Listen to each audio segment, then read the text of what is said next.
My name is Ife, and I'm a PhD candidate and a research assistant for the Advancing Women in Healthcare Leadership Initiative. So my role has mostly been qualitative data collection.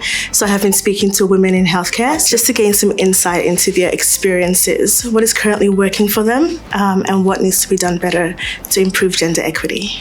So what they're telling us is that we have a long way to go, that there is still a lot more work to be done to dismantle the barriers that women are facing in their workplaces. It's even changing some mindsets about women in leadership, what that looks like, what leadership is, what leadership can be.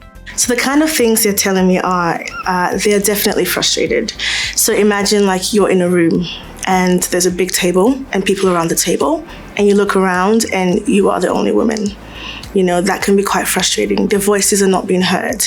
Women are often being shut down when they give their opinions or perspectives, and you know that can cause quite a bit of frustration. They're not being taken seriously, or when they do choose to take time out of work, it's very hard to come back in and to realize their full potential. What would I say to my 15-year-old self?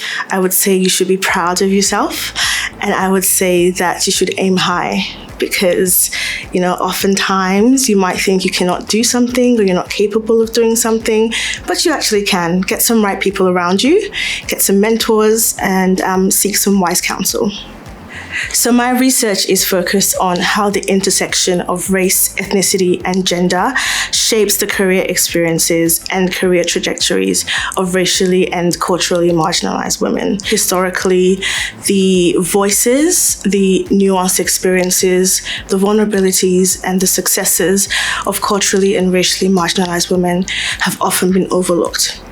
And what we know is that we cannot advocate for gender equity in a truly meaningful or equitable or even sustainable way if we do not acknowledge nuance, such as those associated with racial ethnic diversity. So for women, we hear about the glass ceiling, for example.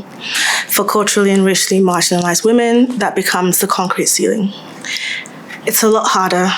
We have gender discrimination, and, you know, that is compounded with racial and ethnic discrimination. That's another facet of discrimination that they have to face. You know, some of those discriminatory perceptions are very much prevalent, and it's something that we haven't really looked at, especially in an Australian context. I want to make sure I do this well. I want to make sure that when I say that I'm an advocate for gender and racial equity, that I'm doing it well, and that I'm doing it holistically.